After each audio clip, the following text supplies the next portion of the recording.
This is a very interesting debate. It's more of a conversation between Isabel Brown and Bronte Remsick. I hope I'm saying that right. The full podcast discussion is from the Ellen Fisher podcast. I just thought this was really interesting to see two women kind of go at it respectfully, back and forth on these topics of feminism and kind of gender stereotypes and things like that. I wanted to pull this one clip from it though, because I'm curious what people think about it. So here's that clip.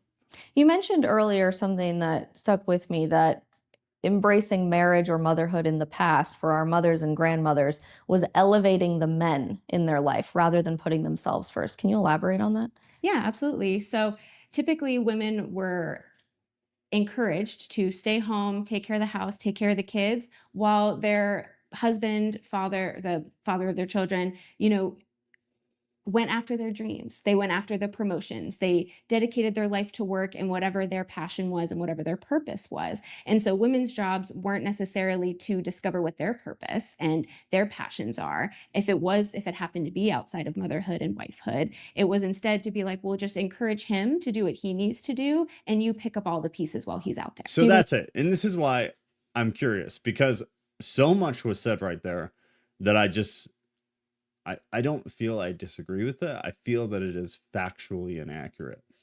The argument is that women were forced to stay home and suffer essentially through being a mother as their purpose and occupation. And in doing so, they were not allowed to go out and find their passion, follow their passion, do the things they love. The assumption in actuality is then that men are doing that. And what she said, though, was that men are out chasing the promotion and living their passions. What that assumes is that most men or all men are getting paid to do what their passion is. And I just find this comical. Most men do not get paid, meaning it's their occupation, to do something they love doing. If they had the choice, which what we're saying we've taken away from women, is the choice. If men had the choice to do what they're currently doing as a career, or to get paid the same amount or more doing something else, I would bet everything I own that the majority of men, well over 50%, would stop doing whatever their current occupation is, and they would go do something else. They would go actually live out their passion. Alongside that, if you compare the women who believe their purpose is motherhood to the number of men who are actually doing their purpose or passion as a career, you would likely find that there are more women currently living their purpose under those standards than we find men who are living their purpose or passion under those standards. The reality to me is that most, overwhelmingly so, most men do not work a job that they would consider to be their purpose or passion. Men endure their careers. There are many men who take pride in their career, but if they had the choice to do something else and still be able to chase status and still be able to provide for their family and still be able to have all the same underlying things, that is what men are actually drawn to, they would probably leave the thing they're doing and they would probably go do something else. They endure it out of purpose to support and take care of themselves and their families. They don't love it. They're not living out their passion. They're doing the things that bring them fulfillment, which ironically is not about them. In most cases, it's not about them. It's about providing. It's about feeling enough. It's not about chasing feeling good, which I feel like is what she's kind of saying we've taken away from women. And just the funny thing about it is that we've pushed women away from being mothers. And at the same time, in line, we've seen women's happiness go down. And we're not drawing that correlation. Doesn't mean it's the cause, but it's data to at least look at. That as women have left the home, as women, and I don't mean like locked at home, abusive husband, but I mean, as women moved away from raising the next generation of humanity, which is kind of a big deal. It's kind of a very purposeful deal. Literally raising the next generation of all of humanity. I feel like I have to say that twice because I feel like we don't really take that in. Women used to raise all of the people now who are doing stuff in the world. That's a really big deal.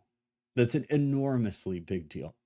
And as we've taken women away from that and pushed them into what men are doing, which is usually not enjoying a job to make money, to pay for everything, we have seen women become less happy. Now, with all of that being said, there are some caveats to all of this. When we talk about men and women, we're talking in massive generalities. So there are plenty of men who find no purpose in work. They find no value in the thought of providing for a family. They take no pride in climbing the elevator of status. They get nothing from that. Fine, they exist. They're outside the norm. The norm of like well-established, well-rounded, well-focused men will, for the most part, across a general scope of view, will share most of these perspectives. In the same light, women are obviously no different, where we could say probably that most women should raise their kids more than a school, more than a daycare, more than anybody but them, because we have the data to back that. Most men don't chase work to make them feel good. That's not what work is about. Work, if we're looking at this traditionally, where women are at home and men are out in society earning money, men work to perpetuate the economy.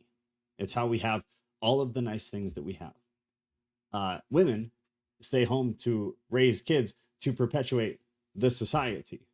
It's how we have people to produce the things that we have. And this is the underlying reality of how this world functions. In the modern age, we have begun to twist and change this, which isn't necessarily a bad thing. There are things that we are doing that are adverse to what we have done historically as people, that are beneficial and good, and it helps perpetuate us further.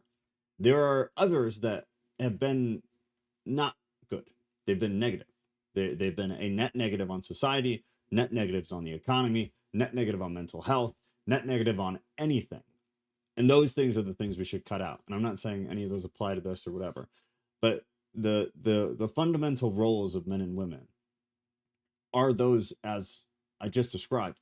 It doesn't mean we can't change them, but in changing them, you will suffer consequences as a society, and you will suffer consequences in the economy. And we're feeling some of that now. So it'll be very interesting in the next 50, 100 years to see if we stay on that trajectory or if we revert back to the mean of women raising their own kids, not a school, not a daycare, not a nanny, and men going out and being the ones to bring resources home. Not two parents going out while your kids are with somebody else all day, and then you only see them at the end of the day when you are tired. I don't know if that's a net positive for society. From everything we have so far, in my opinion, the way I interpret that data is that it is a net negative. But I am not a scientist, nor am I a doctor. That's just how I see it. I'm interested to see how you guys view this, so feel free to put that down there. Love you. Real fast, we have a Discord. It is free. It will always be free. Everybody just hangs out and chats theology, the Bible, culture, whatever. But if you come to Discord and you go to the events tab, we do a number of live streams every week. We do Thursday, Sunday, Tuesday, and then we did a game night on Saturday, and I think we're going to keep doing that. So the streams are all kinds of different stuff, from the Apocrypha, which is outside of the canon. Tuesdays are a topic discussion that everybody votes on, so I'll post a couple of options. It's a poll, everybody votes, and that's what we talk about on Tuesday. And Sunday is a canon study. So your normal run-of-the-mill Christian Bible that we call the Canon will be studied that day. Discord also shows you the proper link. So the Tuesday topic discussion is on this channel on Tattoo Theist. All of the Bible study and extra canonical historical document text studies that we do are on this @live Bible study. Come to Discord though, because it makes everything super easy, and we've got a real good group of people.